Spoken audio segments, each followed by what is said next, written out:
So again, everybody has gone on mute and your video is off. You must click yes on the pop-up box. There we go. Hey, Sam, this is just to share this screen. Are you going to share your screen or is Robert going to share as well? It only needs to be one of you, I believe, unless you have different files. And Sam, you're probably still on mute, just so you know, if you're. I will share my screen, sure, no worries. Okay, perfect. So should I make Robert? Nope, it's good. Have what is. Okay. I believe. All right, Ken, do you want to get us started? Ken, you're muted, just so you know.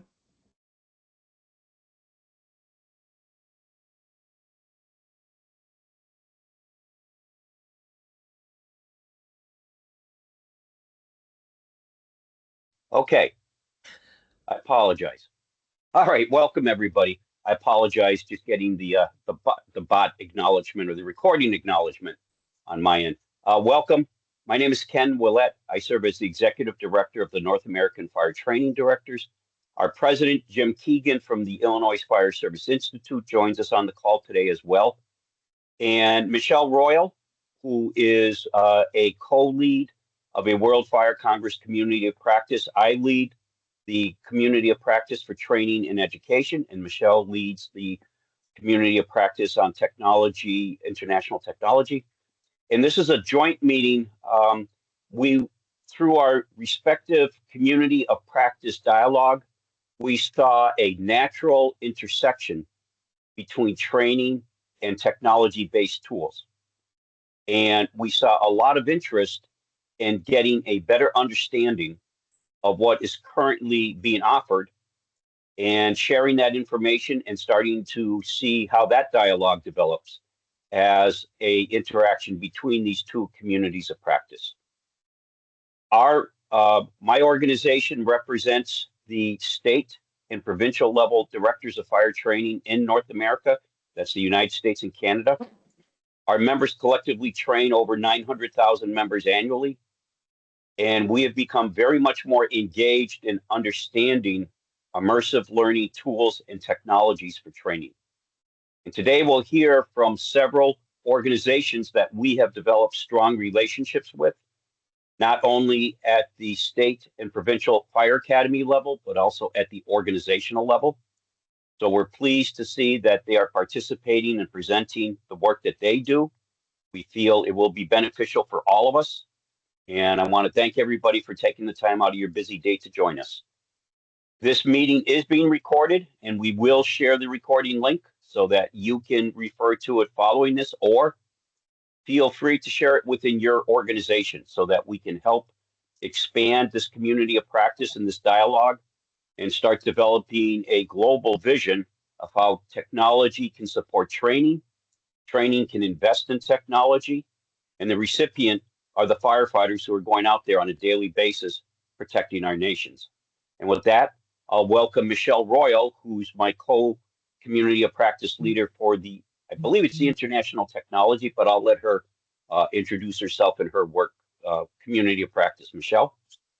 Hello, everybody. My name, as Ken just said, is Michelle Royal. I am the lead. It's technically the Industry Partnerships Community of Practice, but really what we're looking at is how technology can address some of the issues identified through the World Fire Congress.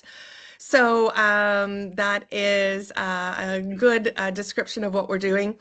What we're doing today is a technology showcase looking at 4 different solution providers who are potentially addressing, again, some of the issues raised. I've worked with Ken to identify the topics of conversation that are coming out of the training and exercise, training and education community of practice, and have identified 4 different solution providers that are working on related projects. So what we want to do is give those 4 solution providers some time to present what they're working on and to take some questions from the community. I do have a small number of slides I'm going to go through really quickly just to talk about what we're going to be doing here today. So I should be able to, give me 1 second, it should be ready to go. Okay, I don't think I can see hands up while I'm doing this. So if you have a question at all, please don't hesitate, just jump right in. Don't forget that you're likely on mute, so come off mute or put something in the chat, but I won't be able to see that for the brief amount of time I'm presenting. So one of the things I wanted to bring forward is this comes from the original World Fire Congress meeting and talking about the purpose of why we all came together in 2024 and why we continue to pursue these goals. And one of the main things that we talked about is developing solutions to the shared problems we all face. Not all those solutions come from technology. But for the purpose of industry partnerships, we wanted to highlight those efforts that are in place or developing that are working on those solutions. There are, for those of you, I know some of you from, obviously from IFAFRI. IFAFRI is the International Forum to Advance First Responder Innovation. And we, so some of you may be new to the World Fire Congress concept. I wanted to give you kind of an overview of the communities of practice that are part of the outcomes of that first meeting in 2024. There are 5 topical communities of practice: structure fire, firefighter education and training, emerging technology, climate change, and firefighter health and safety. And then there are 2 what I'm calling coordinating communities of practice. One is what we're talking about today, industry partnerships, and the other is stakeholder engagement. And we are all working together to try to advance and make progress on the issues, again, that fire service faces across the globe. This is our agenda for today. We are in the middle of our welcome and overview. We now have 4 presentations coming up: Flame, Solo XR, KFT, and Lion. Each of those, I'll give you a little overview, has been asked to answer 2 sets of questions. They'll be providing an overview of their potential solutions, but we have asked them to focus on some questions while they're doing their presentation. So we've asked them to focus their impacts, first of all, for fire service training. So how do they address certain specific needs? How are they engaging with end users? In this case, it would be training academies and fire service trainers. How do they use those outputs in terms of nationally recognized standards, if SAC Pro Board, if they do so? And then what is the future vision for their product or solution? And how can the fire service help to develop or refine that solution? We have a similar set of questions that focus on the World Fire Congress communities of practice in general. So again, focusing on health and safety, environmental needs, training outcomes, but again, looking at that from the climate change, emerging technology, structure fire, and firefighter health and safety lenses as well. That is all I'm going to present, but I wanted to give you all an overview of what you should be seeing as part of these presentations.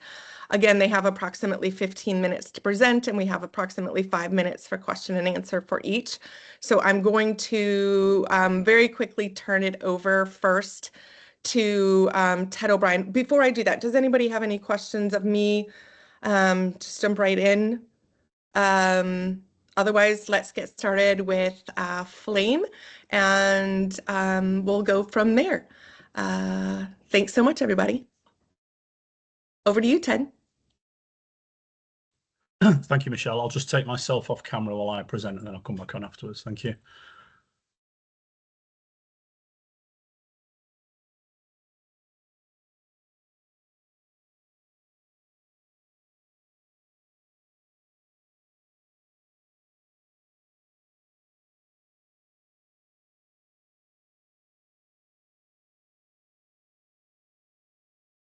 Okay, everybody happy? You can see the screen? Yes, we can. Okay, so it's a good start at technology event when you can get the tech to work. So first of all, thank you very much, and good morning, good afternoon, and good evening to those in various parts of the world for the opportunity to present Flame Systems virtual reality firefighting training solutions to Congress. My name is Ted O'Brien, as you can see on the screen. My role within Flame is Director of Customer Success, but I'm also a former senior fire officer here in the United Kingdom. Flame themselves are an Australian-based company working out of Melbourne. So just a brief introduction to Flame as an organisation, and in response to some of the things that Michelle said, Flame were born from a university project at Deakin University, and its purpose is to enable emergency responders to make intelligent life-saving decisions through innovative training solutions. And we've consistently engaged with the industry to determine how our products should be continually developed. And our prime partners in terms of content development have been working with NASA and having a business partnership with Vive, whose headsets we use to bring our content to life. We employ 26 people currently. We've over 400 customers across the world. We've deployed over 1,000 systems and working in and around 49 countries across the globe. Bringing back up Michelle's slide around the purpose of the short presentation today is to qualify how Flame's development strategy aligns to the needs of the World Fire Congress communities of practice. And if I do miss anything through the presentation, hopefully there will be an opportunity to ask questions at the back end. So I just wanted to share this slide and start to open all of our minds up. Malcolm Gladwell coined a familiar phrase that practice isn't the thing that you do once you're good, it's the thing that makes you good. And Gladwell also came up with the concept of 10,000 hours of practice to become an expert. And certainly throughout my firefighting career, I know that it would take me close on 30 years working in the sector with the amount of hours that were dedicated to training to reach that mark. And if we think about the wide skills, knowledge and understanding that's required from firefighters, there is a requirement for firefighters to be able to train differently. And of course, that's what we're all here to talk about today. So what's the problem we're trying to solve? Well, Flame Solution addresses 5 key areas that impact the effectiveness of firefighter training and supports a healthier, better prepared global firefighter community. Our systems replace traditional classroom lecture transforming theory into virtual immersive learning experiences leading to greater engagement and cognitive retention. We know from research that users retain knowledge longer when they've got that visual representation that creates that muscle memory. Our systems using mixed reality also significantly increase firefighters' access to firefighter training without significant construction costs by delivering training at their location of work. The virtual and mixed reality learning experience can be exponentially expandable and has 0 environmental impacts. And most importantly, we ensure that safe, carbon-free virtual training exercises reduces the firefighter community's exposure. And more importantly, our biometric performance measurements, where we capture the data of the performance in VR, can be used to prevent firefighter fatalities by giving early indications of a person's health and well-being. So we can actually identify early on in the journey if somebody's got problems with their physical capability. The solution is we have a mock self-contained breathing apparatus cylinder that has radio communications and head torch built into it. We can now place up to 5 firefighters into the same virtual environment that allows firefighters to work collectively as teams, and also incident commanders and team leaders to work in that same virtual environment with those firefighters. So it gives the ability for firefighters to learn, practice, be coached, be mentored. We can stop at any point of time and give people exposure to those really, really risk critical environments. If I refer back to my firefighting career, around 99% of my breathing apparatus training wasn't conducted in live fire training. It was wearing an obscuration mask in a local building or a firehouse, and environments that you were familiar with.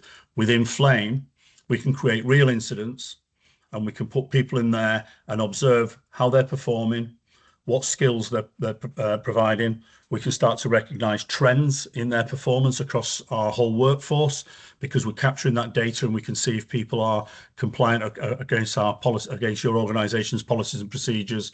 And we feel that that better prepares firefighters for the risks that they face out in the field. Flame has been deeply engaged with the aviation sector, and they are, without doubt, one of the leading adopters of Flame's firefighting systems. The US Air Force themselves have got around 20 Air Force bases now using Flame systems. Aviation fire incidents are once in a billion event, but when they happen, they are significant.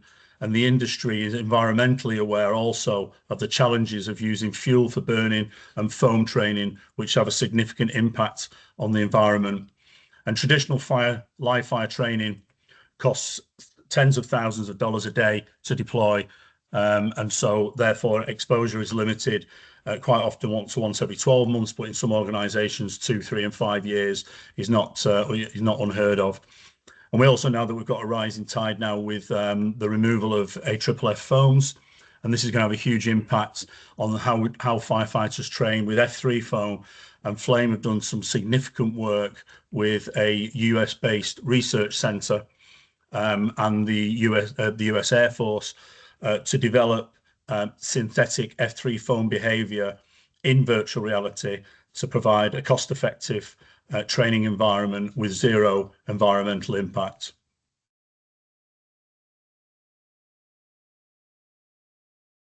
And I can see there's a lot of information on the next slide.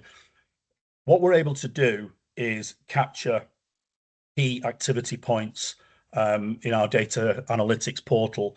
So as a firefighter approaches a property, we know whether they're identifying the risks and the hazards that are going to be presented towards them.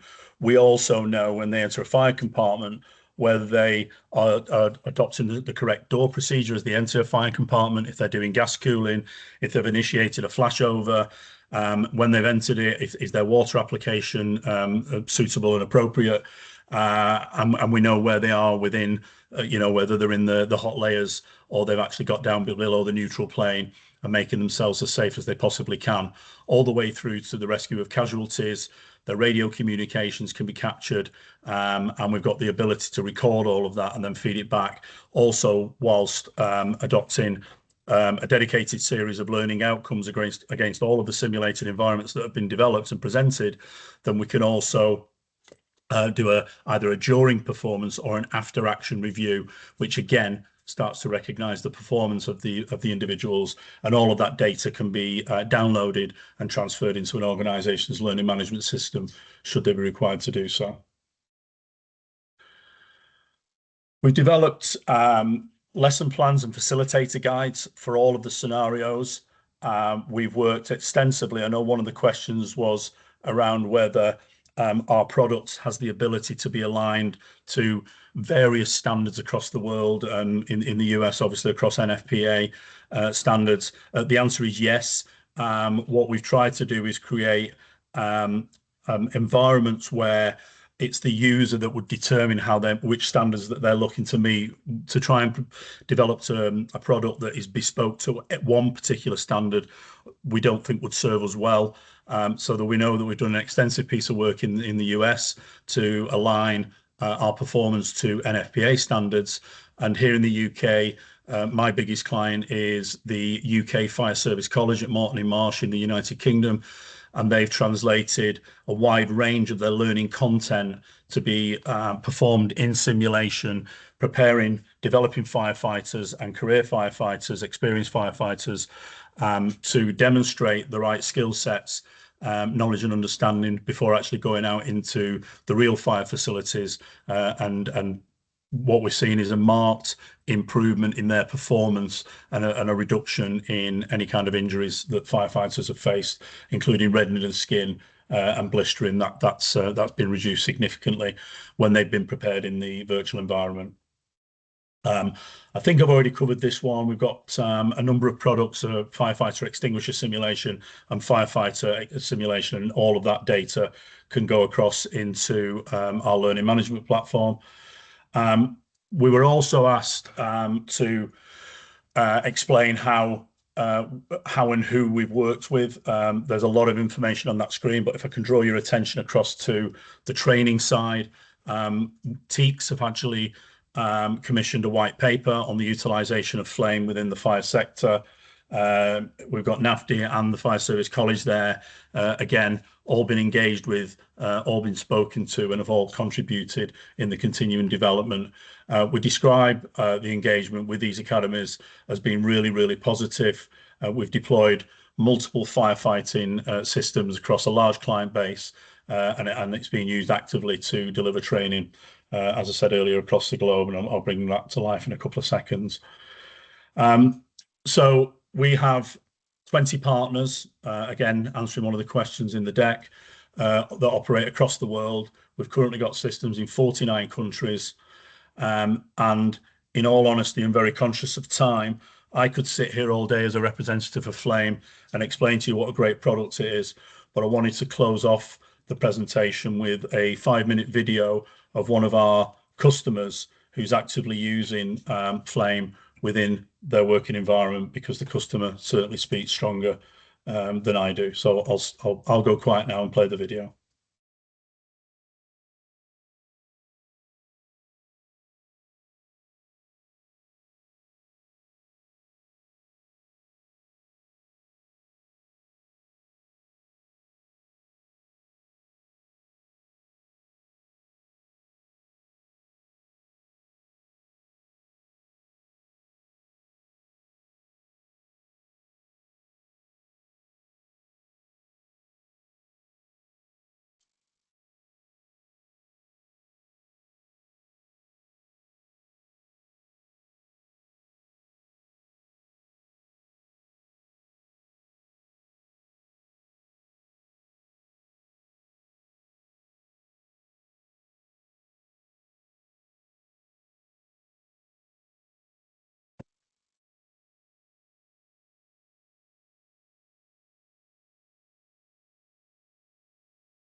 So, Michelle, I apologise instantly for throwing your agenda into Bedlam. I have gone 2 minutes over the allocated time, but obviously it's entirely up to yourselves now. I'll stop sharing if you want people to take questions at this point in time. So thank you very much, everyone. Let's spend a few minutes taking questions. I appreciate that. Does anybody have any questions? Ted, first of all, I know you didn't develop that video to answer the exact questions that I asked in the slides, but it did a very nice job addressing a lot of those issues, so it was very well chosen. Thank you. Does anybody have any questions for Ted? You can raise your hand or put them in the chat. Try go to chat. Okay. I believe Ted, was your information on that last slide? Did you have a last slide or anything with your information? Or do you want to put it into the chat in case anybody does have any questions for you? Certainly, I'll do that now. Okay, that's great. All right. Anything? I don't see any hands and I don't see any questions in the chat. Okay, I do have one question for you. Have you had any interaction with the training centers, any of the fire service programs in terms of how they're using this for recruitment? Your system, is it a topic that has been brought up? And if so, how have they been using it? Yeah, great question. I can only really answer for what's been happening in the United Kingdom. I know that, and as I say, you know, I joined the fire and rescue service back here in the UK in 1986, and my youngest son is now a firefighter, and I was quite surprised that you know, 90% of the training that he did on his initial course was almost identical to what I'd done 30 plus years earlier. Recruitment hasn't moved on much either. So I've certainly been engaged with a number of organisations, including London Fire Brigade and Kent Fire and Rescue Service, around how utilisation of a system like this could be incredibly beneficial to identifying whether people react well to some of the the conditions that they would face out in the real world. They haven't actually used it yet, to be perfectly honest, but there's been lots of discussion and dialogue about how they might utilise it to try and see the psychological effects of some of the things that firefighters would see. And certainly in some of the environments where, as a trainer injects, you can enter a property and then make a child cry out and that, you know, for help and things like that. So that there's dialogue taking place, but there is nothing firm yet in terms of that happening.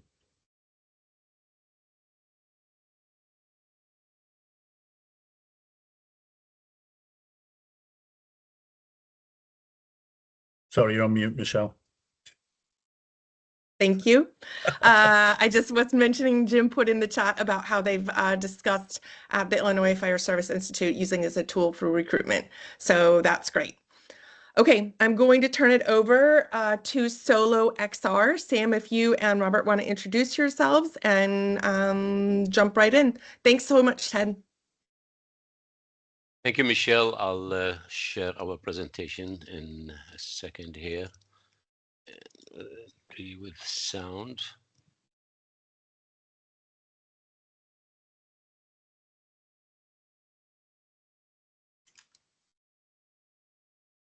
Sorry, technology, multiple screens. And should be this one.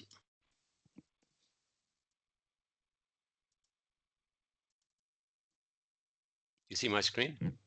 Yes, now we see it. All right, so thank you, Michelle, and thanks everyone. It's really a great opportunity to meet you all on this call. My name is Sam Hadler. I'm the co-founder and Chief Technology Officer at Solo XR, and I am here with Robert Sherman. He's our CEO, to give you a quick introduction about what Solo XR and what we do. So, Robert, to you. Thank you very much. Hello, everyone. So Solo XR has a focus within fire safety of providing immersive experience, including augmented reality, virtual reality, and mixed reality for bespoke fire use cases, both within and outside of the fire station. And we have a very committed practice of excellence around understanding what are the needs of firefighters and how next generation training and technology can respond to provide higher engagement rates, higher retention, and reduce risk of injury and other adverse effects that have been traditionally associated with some of the hazards of hazmat and fire safety. We at Solo XR have a Solo Twin platform, which expands across industries, including manufacturing, in healthcare, and in other service areas. And we build a specific environment to test and deploy fire-specific use cases and interact with partners such as the NFPA and the NFTD. One of the important issues with firefighting, and I think others have touched on this, is that the training itself hasn't evolved as quickly as technology has. And it's not a knock on the quality of the training, but it does impact taking advantage of some of the speed, the quickness, and the effectiveness of what exists today. And sometimes it's just a function of investments available to provide that. And sometimes it's just a function of, if it ain't broke, don't fix it, don't change it, don't fix it. But we really have seen incredible outcomes by adjusting and providing that next generation training environment. And some of what we're doing in other industries are quite relevant to fire safety. And so bringing in the best practices and those learnings into the fire safety industry allows us to provide that level of immersive experience. And it doesn't necessarily have to be a virtual reality headset. It doesn't necessarily have to be an augmented reality headset.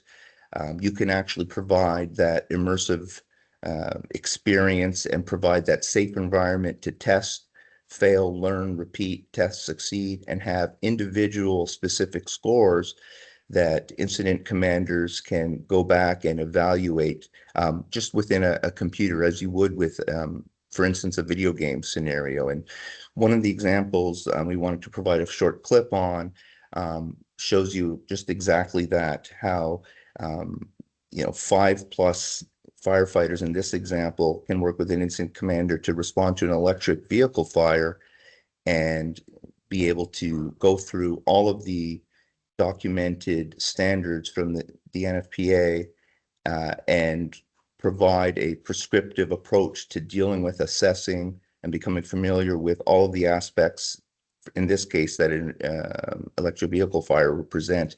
And I'm going to just allow Sam to talk a little bit more about the robust capacity of this solution and give a little chat about it before and after this video. Sam, I'm going to hand it over to you.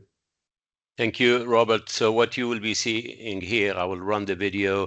This is the first incident response simulation tool, what we call FIRST, that our team developed for the NFPA, and it's now available actually since last year for all fire academies and fire stations around North America, and it's available by the NFPA, distributed by the NFPA. And it's, as Robert mentioned, it involves training and simulation on how firefighters can deal with an electrical vehicle fighter inside a garage in a home setting. And this is the first scenario. I'm going to run the video. Going to warn you, maybe there will be a little bit an audio on the video. So here you are.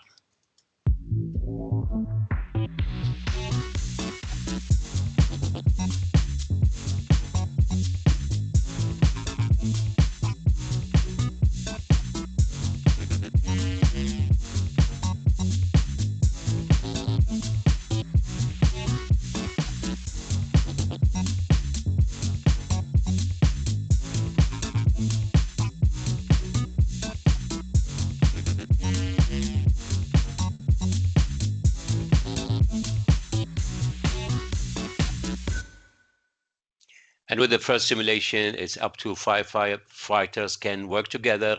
They can talk by audio, can communicate together, and also receive commands from the incident commander, just like what they are doing in actual event.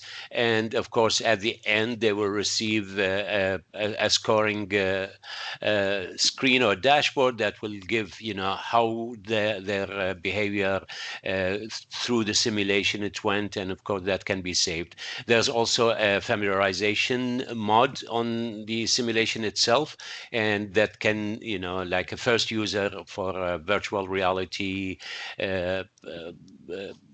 type of simulations, not familiarizing, just to get familiarized on how to use and how to navigate within a virtual environment. So this is for the the firefighter incident response tool. And also, we, as a Solo XR, we developed a simulation, virtual reality simulation that's available in the internet by the browser. It's for the BNSF railway, and it includes the virtual training application for rail services. This is an online training. It has multiple modules. The first one is a size up of an incident, a derailment incident scene. Second one is how to deal with within the consensus list and the hazardous material, identification of hazardous material within a train list if in case if there is an incident happened. And we developed also the third module, which is how to, if there are victims within that derailment incident, and how to, responders and first responders deal with that scenario. It's available online. I have the link, and I can send you and provide you with the links to the simulation, which available also for free to be accessed by the BNSF. And currently also we are working through, and I know this is not a fire, but we are working on mixed reality virtual training simulation for dental college. That it is the how to train students, how to deal with difficult scenarios, especially working on elderly people, and how those students will their communication skills, to enhance their communication skills. And also as a Solo XR, we provide training for different manufacturing workforces. And we have developed certain simulations on different, let's say, workshop training and other training for tools and in any manufacturing industries. We are also currently including some haptic, just like the gloves, and enhancing our simulation using the haptic gloves and other tools in order to enhance the simulation behavior and simulation feeling within make it even as a more realistic. And this is our show reel. It's a quick video right there.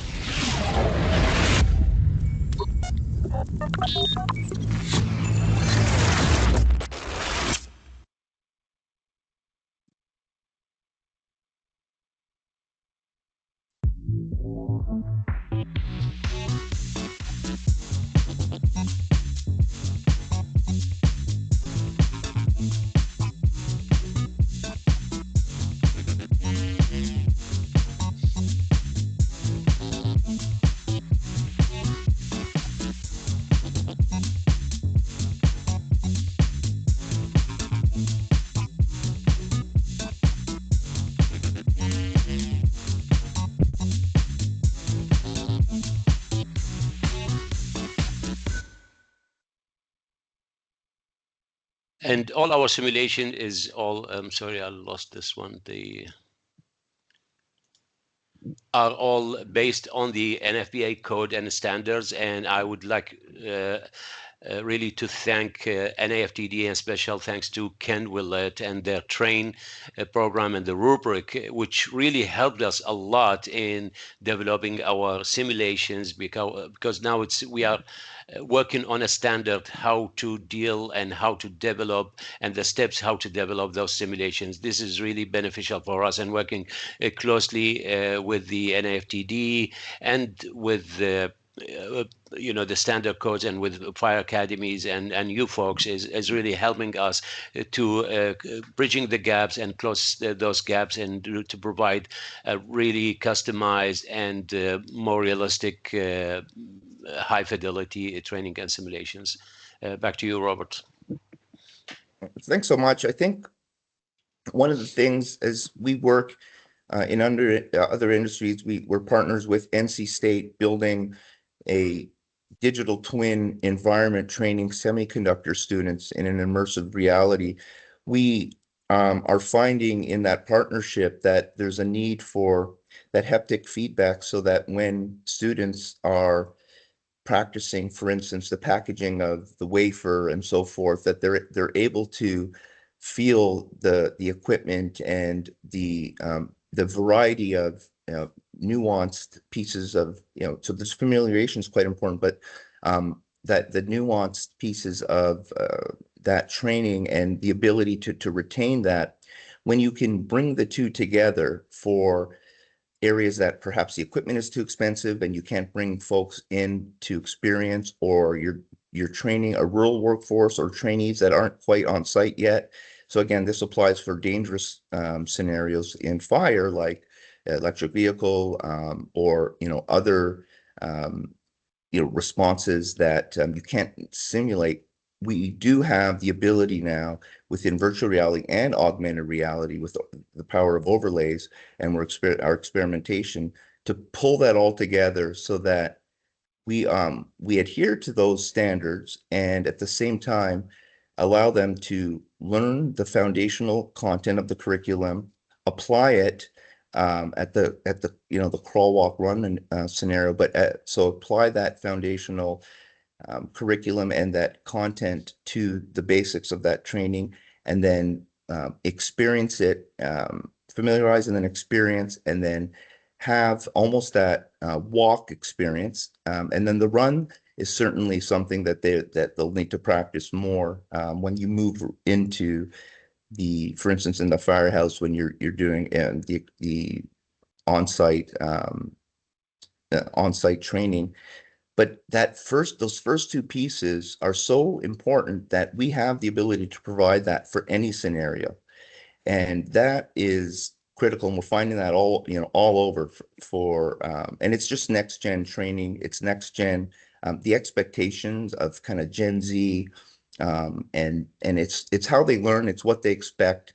And it's kind of become, an imperative to just look through all curriculum within fire services and to look for opportunities to provide online or immersive content, or the VR mixed reality content, so that they're getting and they're making use of technology in a way that they expect, but in a way that drives student outcomes. And it's cross industry, and fire safety is a perfect example where the digital maturity or the technology maturity is just primed to catch up at a time when really technology has never provided such advances for education. Well, thank you, Michelle. If you have any question or somebody have any question, we'll happy to respond and answer. Does anybody have any questions for Sam and Robert? I do have one question. Sam, thanks for putting that in the chat. I appreciate it. I'm quite interested in your focus on digital twins. Have you looked at incorporating digital twins as part of any after-action reporting so that students could learn from a specific incident that's happened in the past? And create the digital twin from, for example, a specific building that for structure fire or anything like that, so that it could be a learning tool in that way? We actually we have not done that, but we have done some part of it in the simulation. The first simulation is where you have a dashboard and a scoring card that gives you the details of the behavior and how the trainees and firefighters handle that situation. But we are working on developing and a complete digital twin for a structure. For example, we are working on a one digital twin for a hotel, and providing that information to be provided to the firefighters. For example, if they respond to a fire incident happening in that hotel, they would know the details beforehand. They will get more familiarized, where this, let's say, the fire, locations and the switches and whatever, all the, let's say, points of interest and location of interest available, for example, in that building, in that structure. We are working on that. We done just some part of it in the first simulation, but we are working on to expand that into a more full blown digital twin. Robert, maybe you can add. Yeah, I think we're also having conversations regarding taking an incident where perhaps events led to injury and so forth, and recreating them in a virtual environment, a digital twin environment, and providing all of the learning moments and education moments of what potentially occurred that led to the injury or things of that nature. And that's something that we have, well, it's something that will be announced shortly, but it'll be a really good post-mortem on events and providing learning opportunities for and bringing in digital twin data and other educational moments for events that that led to some unfortunate outcomes. Yeah. That's exactly what I was wondering about. Perfect. Thank you. Thank you. Just Sam, going off what you were saying, it would be super interesting if we could have, as new buildings are constructed in everybody's jurisdiction, to have them provide a digital twin to their fire service, so it's available for them to train in high-rise buildings, things like that. So while they may not have access to do some of that training, they could train on responses on a regular basis. That would be really interesting. Yeah, and that's, that's the thing, we'd love to be able to provide a full digital twin, well, even a digital twin light to fire departments, so when they pull up, they know where the elevator shaft is, the control systems, where to park. And so, and like, that data is available for so many new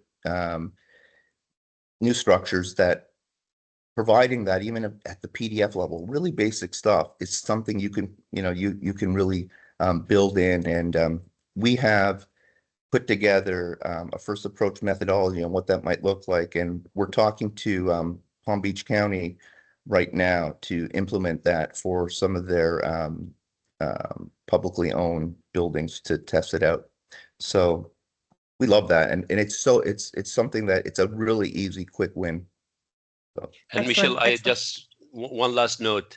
I think we cannot do anything without the feedback and working together with the fire departments and fire chiefs and fire academy directors, and getting to know what are the pain points, and we try to work together in providing those solutions.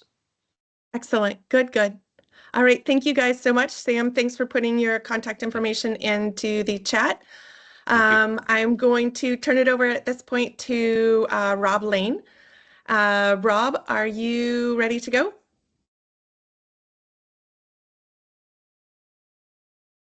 Rob, you're on Yes, I mute. will. I'm just going to share my go. screen, and then we'll be ready to go. All right. Thanks so much. We're looking forward to it. So hopefully you can see my screen now. We can, yes. Okay. So I wanted to take a slightly different approach here, and really appreciate the opportunity to speak to the group. As it turns out, the presentation by both Flame and Solo XR really kind of tees up what how we look at this in terms of how technology, and I'll say evolution within the training, what's happening in training and how to most effectively train and deliver good training outcomes applies. So I'll tell you a little bit about who KFT is, but then we'll get into the dynamics that are going on in training, and perhaps how we might want to think about it so that we leverage all these new insights and ideas that some of which have already come up in both these presentations and some of the follow-up questions. So we are, we make basically, we're on the live side versus virtual or mixed reality training. It's obviously a simulation because we're using fuel to simulate the fire or spills or different kinds of scenarios, whether it's a hazmat or a fire scenario. We've been around since the beginning of the simulated fire fighting industry. We did the first trainer for the U.S. Navy, which was the first system that was computer controlled, fire simulated, using live propane. And so the U.S. is kind of where this started. Then as we evolved as a company, we've started bringing together multiple different businesses. This IFT in the UK, which is why we have a UK office, Simtron GmbH, why we have a German office. We were acquired by Kidde in 2003, which gave us the name that we're most known by when we go out and talk to folks, Kidde Fire Trainers. We were part of a larger multinational corporation. So when they decided to spin us off in 2014, we lost the ability to continue to use the Kidde name. So we creatively became KFT in 2016. So we were private equity owned from 2014 to 2020. Now we're privately owned by the management team of the business. And here's the, kind of reference information for the 4 offices that we have globally. As I mentioned, we kind of started with the initial concept. We believe that technology is critical as part of firefighting training, not just training firefighting the way that we do it today. We've tinkered with and in 24 demonstrated in partnership with Flame a mixed reality trainer. And depending on if we have time, I've got a video of that I can show you at the end. But at the end of the day, what we're trying to do is create scenarios that meet the specific training needs and facilitate achieving the training outcomes that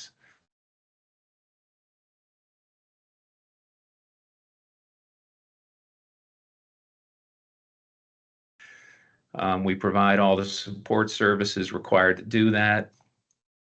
And I would say as I talk about the kind of where training is going and what's happening and what are the critical issues, which I'll transition to here in a minute, we're finding that, having conversations about where the customer is, what the challenges are, just as Solo XR was talking about, what are the pain points, what are the things that need to be addressed, how do we do it, is critical, both to help us better provide support, but also to help collectively the group in the training community, share best practices, share insights, and everything else, which has certainly been part of what NAFTI's been doing, and is, I believe, the purpose for the connection with the World Fire Congress.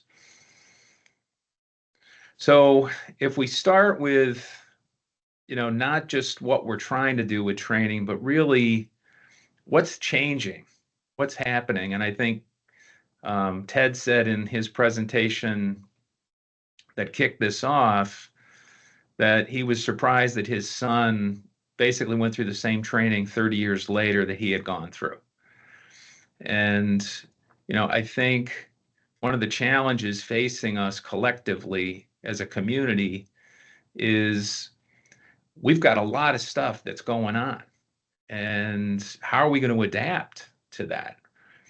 And, some of these changes, which I think everybody probably sees a little differently based on your perspective and where you're sitting, but the changing demographics, for example, and there have been conversations about this at some of the NAFTI meetings. Changes not only who's getting trained, but how they learn. And, the changing demographics also mean we have to change, what's happening within the departments, and how does that affect recruiting? And so there's a lot of depth to.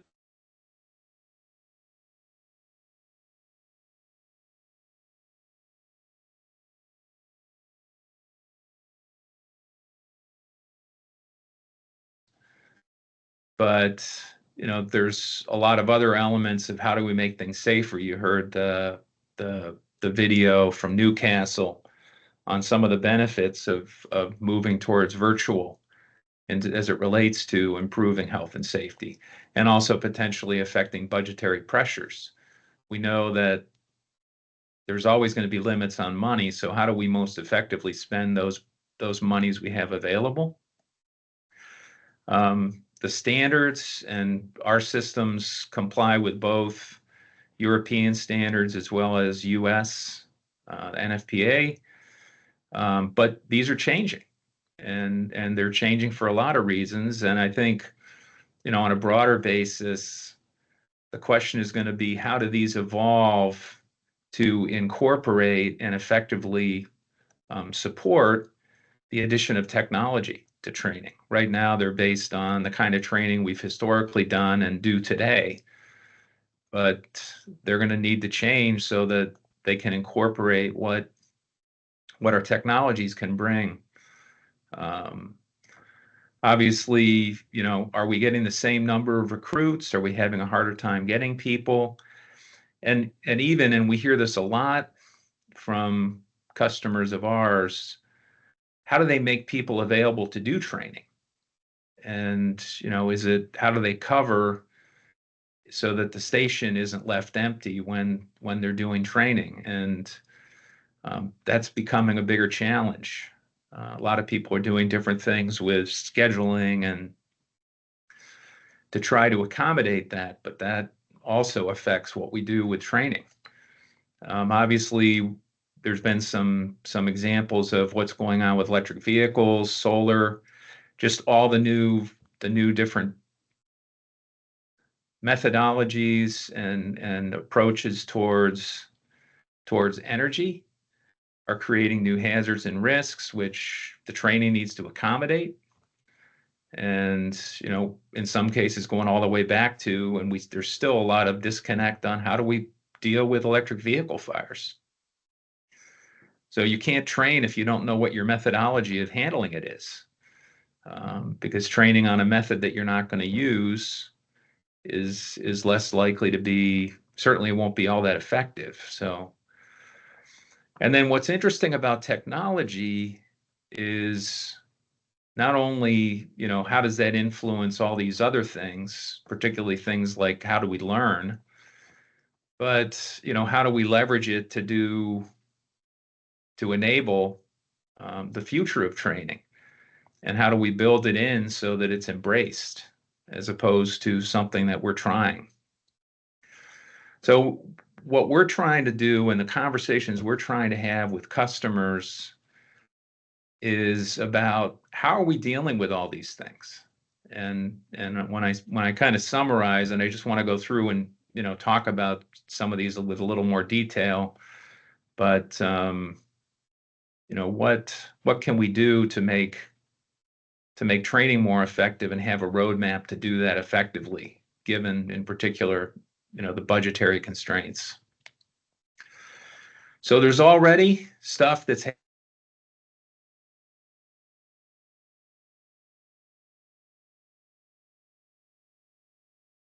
and mixed reality scenarios.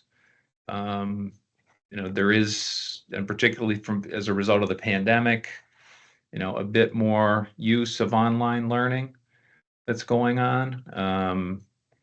There are also non-fire simulators. There's technology changes on live fire simulators that are changing, some of which are incorporated in standards, some of which need to be incorporated in standards. But there's a fair amount of technology that's changing, that's relevant to this discussion. And then we're seeing a lot of people who started investing in training facilities back 20, 30, 40 years ago to say, my training system is outdated. Now what do I do? Do I tear it down and start over? Well, I don't have the money to do that. So how do I do that with a building that perhaps, in the case of this example, is no longer structurally sound for fire scenarios, but is still great for search and rescue and setting up a training scenario. So we've added on some, in this case, containers, so that we can have fire scenarios at the end of doing this. And they save the building, they save the cost, but get the value, for example. There's a whole bunch of focus on how do we localize training, and this addresses, getting people available for training. Big discussion with architects about how do you build training into the station? What kinds of training can be done? And, it's a huge opportunity when someone's putting up new stations. Doesn't help London Fire Brigade or FDNY all that much, because they've got stations that have been around forever and pretty limited in space. But thinking about, where do we train? How do we train? How do we leverage the technologies or the products that are available today to create a comprehensive strategy that deals with all those challenges? And, kind of as the last point, when you do have a training facility with live fire in it, you've already invested in technology in the building. How do you leverage that to have better records of what's happening? A little bit like Solo XR was commenting on, if we have information about what happened in the training, how do we learn from that, and how do we potentially improve the training scenarios to better reflect or highlight mistakes or potential mistakes or critical decision making that would prevent mistakes? If we capture more data, then we start to be able to see, if we've got a Class A fire in a building, how much over temperature did we go? And was that part of the issue that led to an injury, or was it that somebody made a bad decision? Well, if we have the information, we can diagnose that versus speculating. So, these are things that we're seeing happen, but it's not comprehensively tied together. So what we're trying to do, and what we think would be helpful, and I think this starts to get into things like the rubric that resulted from the train project that NAFTE did, is how do we begin to think about all these things and how do they drive kind of a broader thinking about training? And as opposed to just in isolation saying, hey, this is kind of an interesting training scenario or training capability, how do we step back and say, now's the time to rethink what we're doing holistically? And, that requires some change on the part of all of us, not just to be open-minded to new ideas, but to be willing to share lessons learned, to be willing to be open-minded about new ideas, about different approaches. There's a number of early adopters, and you've heard on the Flame presentation and the Solo XR presentation about, folks who are trying to push the envelope in some areas. But you can also go to similar departments and they're saying, I don't see how that works. I've got to continue to train the way I do. That's how we make sure firefighters are ready. How do we bring those things together and start to think more broadly about this? So, our focus with a lot of our customers, and not all of them, quite honestly, I'll be the first to admit it, are interested in it to be serious about it. But with a lot of the folks we're talking with, how do we think more broadly? How do we get comfortable collaborating and leveraging what other people have learned without having to go through and, learn it myself? And, as a result, how do we get broader engagement so that we make better decisions and we can build a roadmap?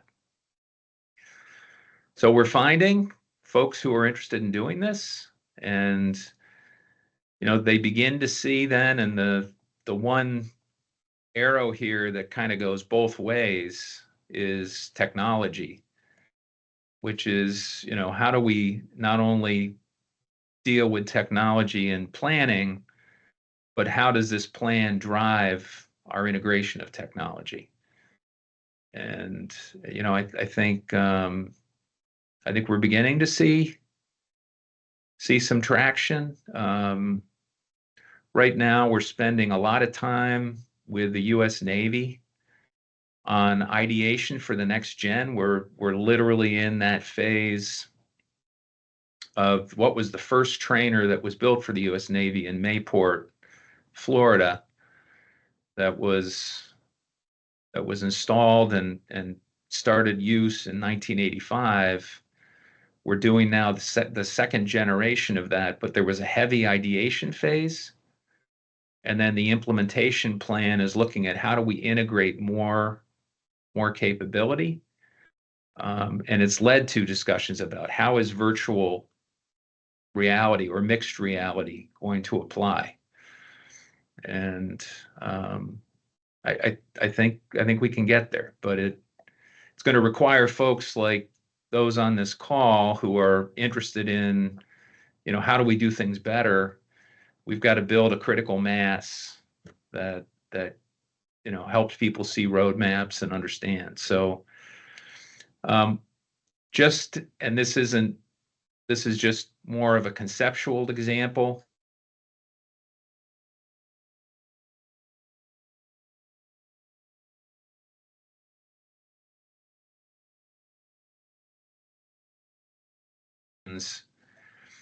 Is to recognize that there's two aspects to our conversations about training.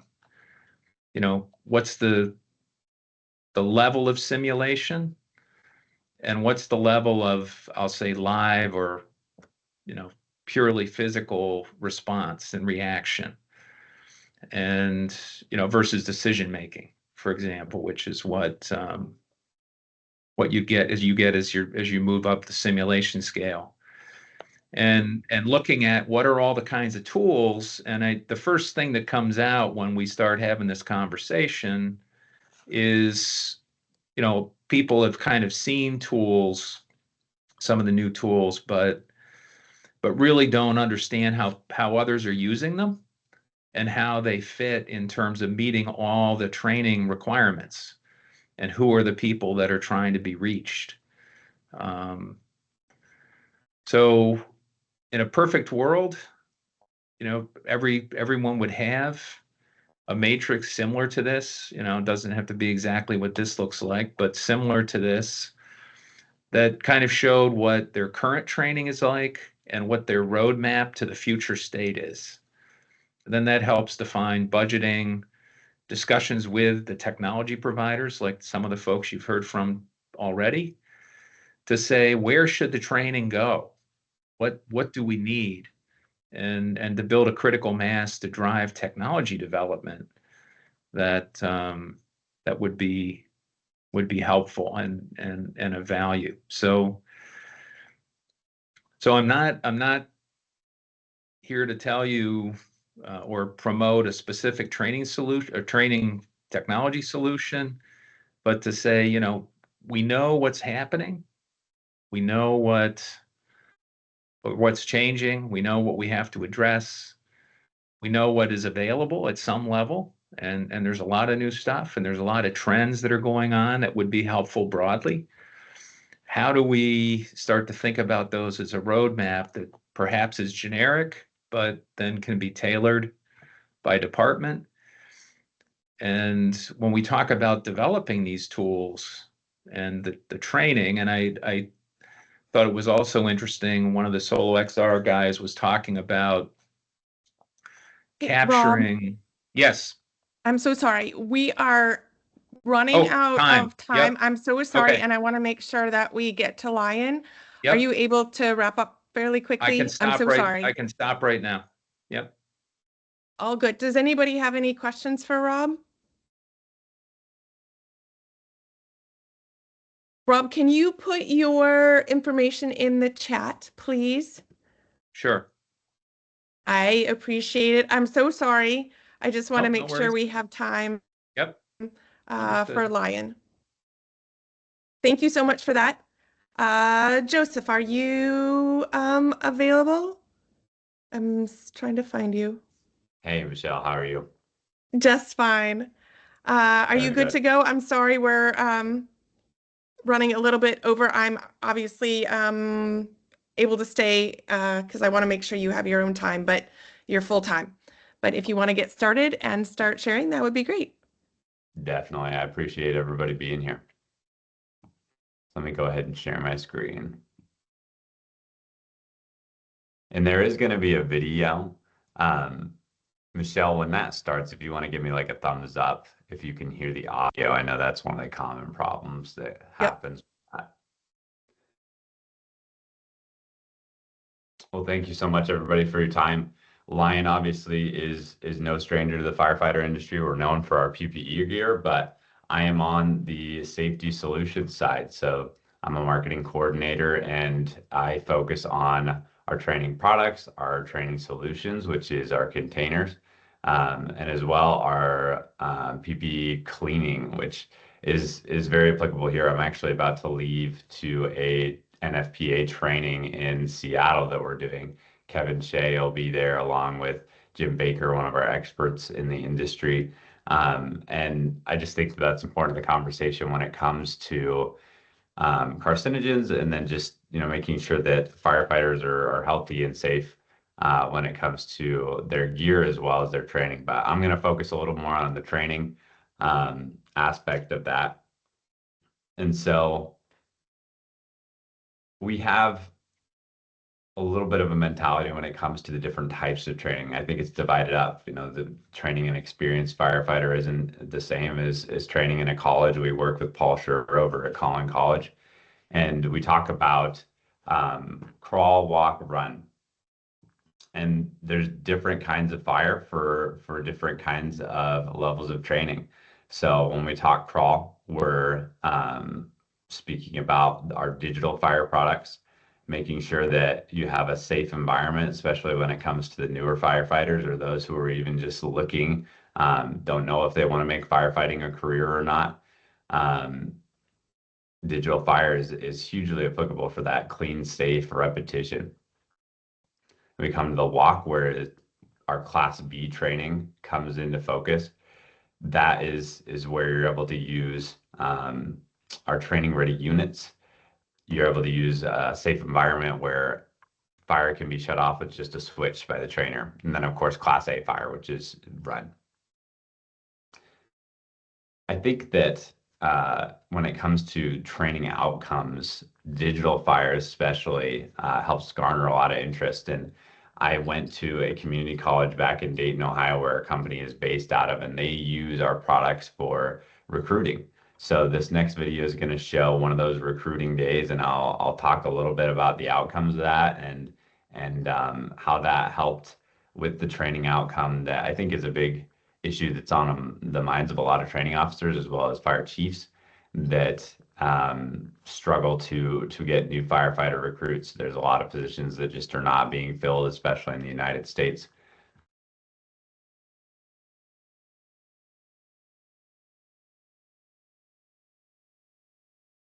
I'm not hearing any audio.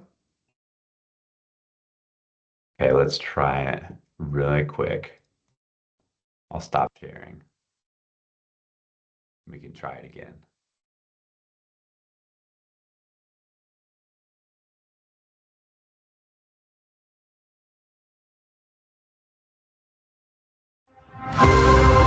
Michelle. Now we hear it.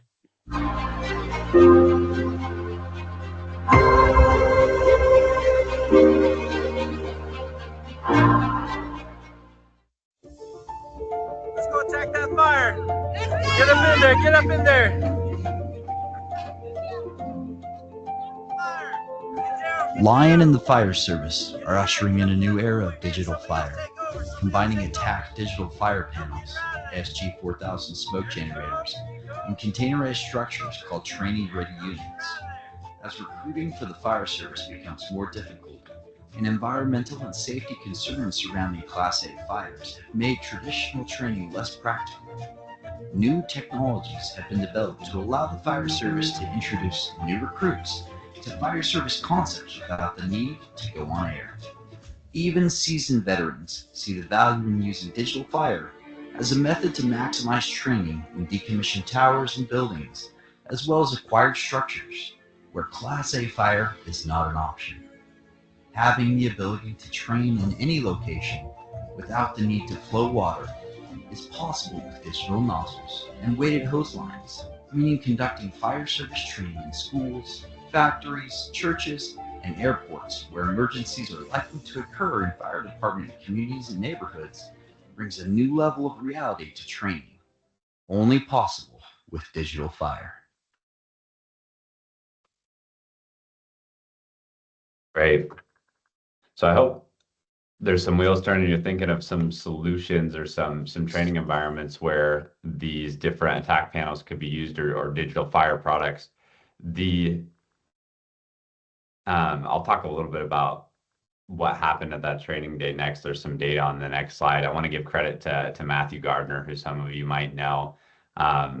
He helped spearhead that and created that video, and it was just huge to see a lot of the people there able to interact with digital fire in a way that would give them an idea of, hey, this is what it would be like to be a firefighter if this is what you decided to study.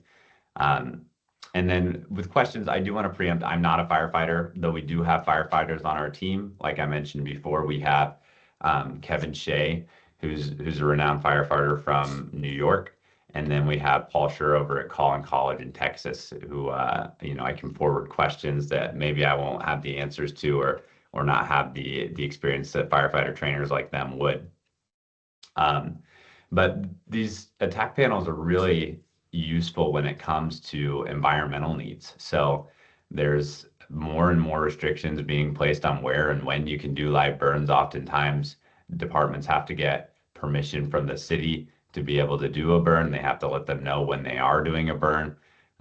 This is able to be used in one easily. You don't have to get permission to use digital fire.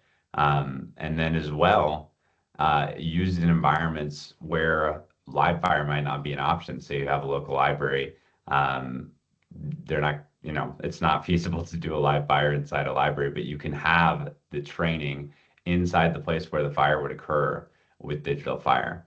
And you can do this with many different places. There's many fire brigades that are using these products in, say, areas that are high in gas, right? These facilities that they would have to get down into, and they're able to train where the fire would happen rather than in a building where a live fire would be possible. Not to say that this replaces all live fire training, just making sure that we're using it where it's applicable, and then of course supplementing the live fire training.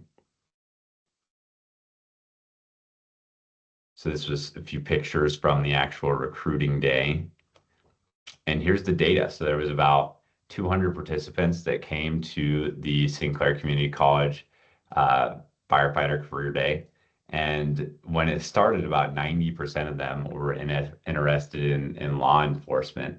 And not to steal people from our brothers over there, but we were able to get about 133 of the 200 interested in doing a fire service program.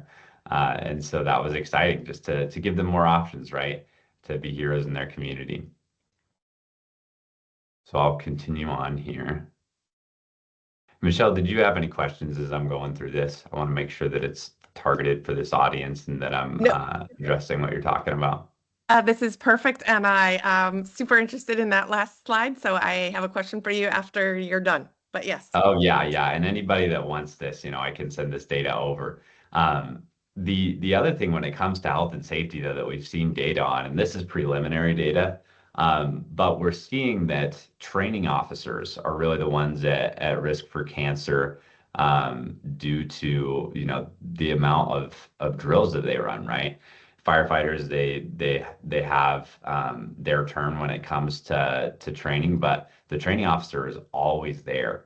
And so preliminary data shows that they're at the highest risk for cancer. And so products like these can help mitigate that risk for fire training officers because they're obviously very valuable. Teams need them to be able to equip the firefighters with the skills that they need in the real world. So what you're seeing here is the WOC category, right? The Class B technology. These are our training ready units. You can see a rollover simulation down in the bottom right. And these are able to take it up a notch, right? Digital fire is great. You can make it look realistic with smoke generators. But Class B is where you're going to feel the heat and when you're going to feel the pressure. And so it's really cool. We actually bring these to FDIC. Anybody that's coming to FDIC will be able to see our digital fire being used as well as our training ready units and the hot classes. If anybody here is participating in those, we lend out equipment every year to hot classes. So if you want to see these in action, that's where to go.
Sorry, I hope I didn't blast anybody's speakers. We love our products. It's exciting to see them being used in action. The best part about this when it comes to health and safety is this stuff can be turned off with a button. Every product that you saw there is remote controlled. The training officer is totally in control. Any environmental risks that would have happened during that, can be mitigated by just shutting it off, right? And it's really easy to do so. These products, like I said, I'm not a firefighter. I'm able to use these products and get them set up for training scenarios. They're that easy. And so the outcomes there is safe, repeatable training. That is really what we're going for at Lion, is being able to do something over and over and over again. Class A is still necessary, still needs to be part of the training regimen, but Class B is in this environment is just so easy to be able to do over and over again and train large amounts of firefighters and get them through the motions so that they aren't thinking when they're in the actual scenario. So I've got tons more, but I want to open it up for questions and respect everybody's time. I'll stop sharing here and Michelle, I'll drop my information in the comments, but I really appreciate giving the opportunity and being able to share the stage with some of the wonderful professionals that presented here today. So thank you so much.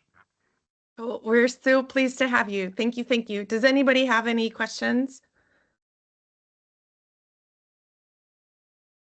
Okay, I have a question. talking about your digital fire product, and this is kind of going back to what I saw in when you were talking about the recruitment day. Are you able to move those panels around so it would directly mirror the configuration of a specific building, like a school or something, so that a department would be able to train on those types of buildings that are not easily accessible at certain times, so that you could exactly change things around to see that? Exactly, Michelle. Yeah, they're about 25 pounds. You can put them in a case. Oh, You know, the environments you were seeing there, they were wall mounted. We have just you can lean them up against anything pretty much. okay. And they're able to stay there. They're also, you know, in libraries or in that scenario we're talking about, Michelle, you'd want to use a digital nozzle, which is the lasers that you saw. Yep. But they can withstand the full pressure of a hose. So say you have a place where maybe you can't burn, but you can use water. They can withstand the whole full pressure of a hose and actually Oh, respond to that. But okay. yeah, that's the whole point. They're easy, they're portable. I lug them around to different events with me, and we use them everywhere. So that really is for that scenario. I live in a very small town, Cholula, Washington, and there's a firefighter station right next to the library, and I think all the time about, you know, they could come in here and they could run those type of drills in the library. Just set up an attack panel, get a digital nozzle, and they'd be prepared for any kind of scenario that would happen in the community. Excellent. Good, good. Okay, thanks for putting your information in the chat. I apologize that we've gone a little bit over time here, but I really am so grateful that you all have joined in. If you have any additional questions, please don't hesitate to contact me or Ken if it's regards to the community of practice, but also don't hesitate to reach out to any of our presenters with any additional questions that you may have. But thank you guys all for the presentations and for your participation. Ken, do you have anything to close? Michelle, I just want to echo your comments and thank everybody for joining us and taking the time. And I put the email contact for NAFTE in the chat box if you want to check in with either myself or John for further information or continue the conversation. But that's all I have for today. Great, great. Sean, anything from you or Diane? Nothing for me. Just thank you everyone for your time and your continued work and dedication to this effort. So, Diane? All right. Exactly the same, and happy holidays, everybody. Yes, yes. You all have a great day, and thank you again. Thank you and happy Thank holidays. you, everyone.